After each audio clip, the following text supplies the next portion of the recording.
মাশাআল্লাহ, দেখেন ভুট্টি গরুর এর গোশতের কোয়ালিটি আমার কাছে কেমন জানি মনে হচ্ছে বাঘা আইর মাছের মতো।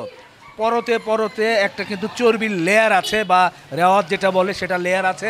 প্রথমে একটু এই যে এদিকে দেখেন, প্রত্যেকটা পিস কিন্তু ফ্রেশ পিস, কিন্তু এটার সাথেই কিন্তু খুব ভালো করে যদি দেখায় পরতে পরতে সাদা সাদা একটা রেওয়াজ কিন্তু আমরা দেখতে পাচ্ছি।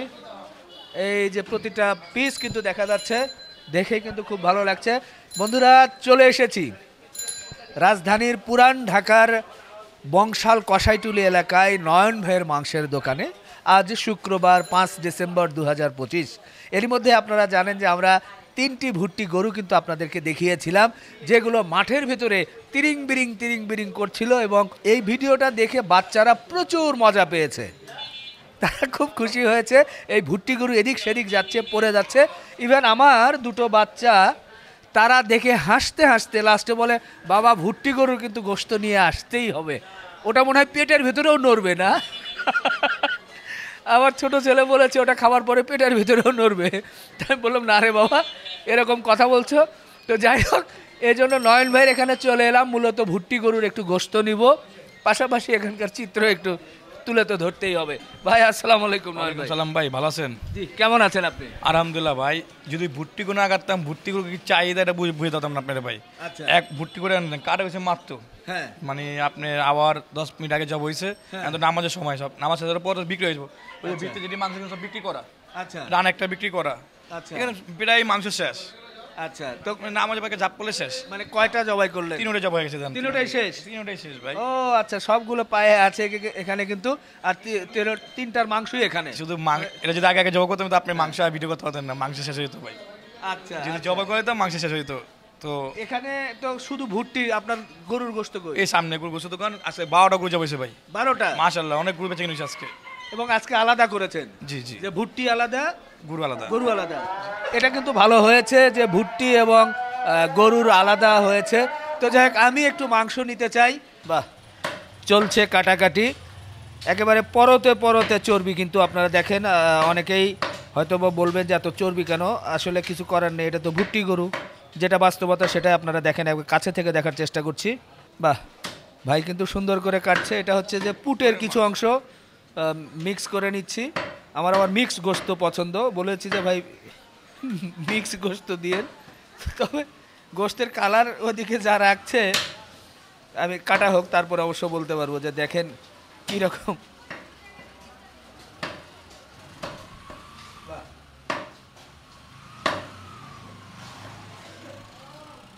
এরই মধ্যে তো 2 কেজি টার্গেট করেছিলাম, তো 2 কেজি প্রায় হয়ে গেছে। আর সামান্য একটু কিছু লাগে, একটু দিলেই কিন্তু। বাহ বাহ, 2 কেজির একটু বেশি হয়ে গেছে বরং। ঠিক আছে ভাই, একটু সামনে নিয়ে আসুন, এখন একটু দেখাই যে এরই মধ্যে কাটা হয়েছে। একটু সুন্দর করে নাড়াচাড়া দেন।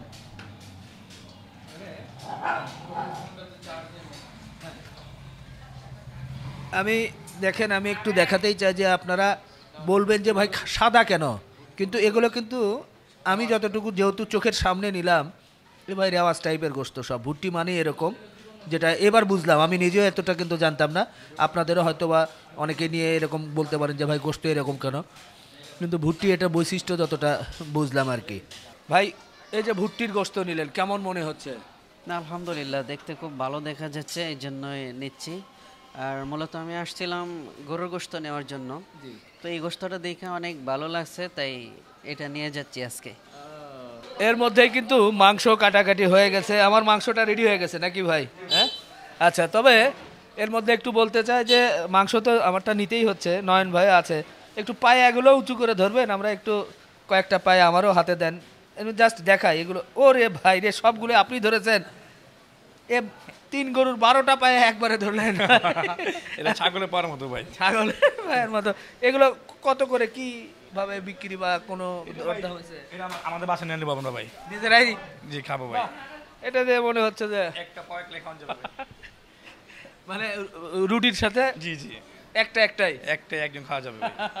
বাহ বাহ, ভুট্টি কিন্তু যেহেতু ভুট্টি ছোট, যার কারণে ভাই বলেছে একটাই করা যাবে।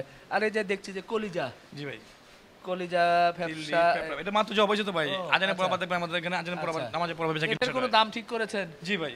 এই তিল্লি বা এটাকে কি বলে, গুদ্দা, এটা বিসমিল্লাহ বলে। বিসমিল্লাহ, এটা কত কি চিন্তা করেছেন? কলিজা আর বিসমিল্লাহ আপনি হলো 700 টাকা কেজি, আচ্ছা পেঁপা 600 টাকা কেজি। আচ্ছা এটা হলো ভুট্টির জন্য, আর গরুটির একটু দাম কম। গরুর তো আলাদা, আর গোশত তো এখানে আছেই। তো আপনার এখানে আমরা তো ভিডিও প্রচার করেছিলাম, সাধারণত কোন কোন আপনার আশেপাশের লোকজন নাকি দূর দূরান্ত থেকে আসছিল মোটামুটি? দূর দূর লোক আসছে, এলাকার লোক অনেকজন নিছে ভাই, পুরান ঢাকার লোক অনেকজন নিছে। আর এটা হলো আপনার 1 কেজি থাকবে না ভাই নামাজে ভাই, এখানে সব তো বুকিং করা ভাই। এটি সেটা তো চলেই যাচ্ছে, আমরা দেখছি যে যা আছে এর মধ্যে আরো লোকজন আসছেও, কিন্তু দূর দূরান্ত থেকে, মানে ঢাকার একটু দূরের থেকে কারা কি আসলো বা নিল, তারা কি বললো কেমন কি এই গোশত দেখে? ভাই সবাই ভালো বললো, কেউ খারাপ বলে নাই। আলহামদুলিল্লাহ সবাই নিজে নিয়ে গেছে, খুশি হয়েছে। যদি এটা যদি 1 ঘন্টা আগে জমা করতাম আপনি মাংস আবার পেতেন না। আপনারা ভিডিওগত কপালে ছিল দেখে এটা পাইছেন ভাই।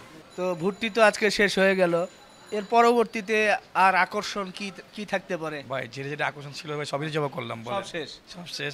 এন্ড দুম্বাটা বাকি যদি আল্লাহ যদি পাক এটা কবুল করে দুম্বা জমা করলাম ভাই। দুম্বা, জি উট করলে ভালো দুম্বা জমা করবো, তুই কি দুম্বা জমা করবো ভাই? অরিজিনাল বিষয় হলো ভালো দুম্বা যাবো, দুম্বা তো পাই ভাই, অরিজিনালটা পাই না। আমি চাই তুর্কি দুম্বা জমা করার জন্য।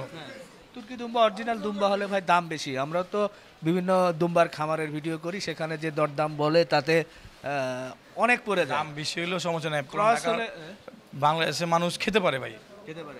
খেতে অনেক শৌখিন মানুষ এরা, পড়ার আর খাওয়ার অনেক শৌখিন মানে বাংলাদেশের মানুষ।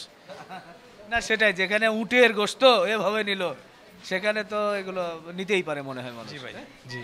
তো ঠিক আছে ভাই, শেষ করি।